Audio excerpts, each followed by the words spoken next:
ఎందుకనంటే మనం రాకమునుపు రాజకీయాలు ఒక మాదిరిగా ఉండి మనం వచ్చిన తర్వాత రాజకీయాలకు అర్థం ఇది అని చెప్పి తిరగరాసిన చరిత్ర ఏ పార్టీకైనా ఉంది అని అంటే అది ఒక వైఎస్ఆర్ కాంగ్రెస్ పార్టీకి మాత్రమే ఉంది అని కూడా గర్వంగా చెప్పగలుగుతాం.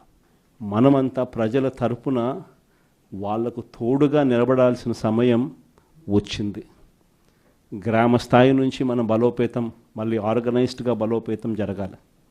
జిల్లా స్థాయిలోనూ మండల స్థాయిలోనూ గ్రామ స్థాయిలోనూ ప్రతి స్థాయిలోనూ కూడా మనమంతా కూడా క్యాడర్ను మొత్తం ఏకం చేయాలి, ఆర్గనైజ్డ్ పద్ధతిలోకి తీసుకొని రావాలి. ప్రతి సమస్యలోనూ ప్రజలకు తోడుగా ఉండే కార్యక్రమం ముమ్మరంగా అడుగులు వేయాల్సిన అవసరం వచ్చింది.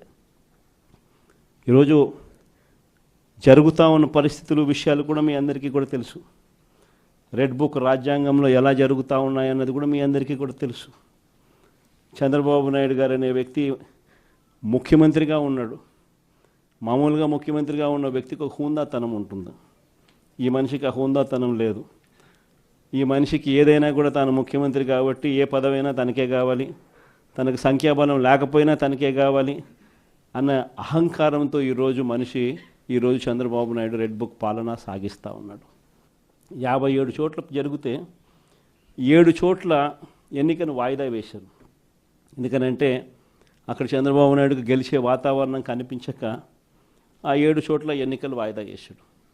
మరో 50 చోట్ల ఎన్నిక పెట్టని పరిస్థితి, పెట్టాల్సిన పరిస్థితిలో ఖచ్చితంగా పెట్టాల్సిన పరిస్థితిలో ఎన్నికలు జరపాల్సిన పరిస్థితిలో జరపాల్సి వచ్చింది.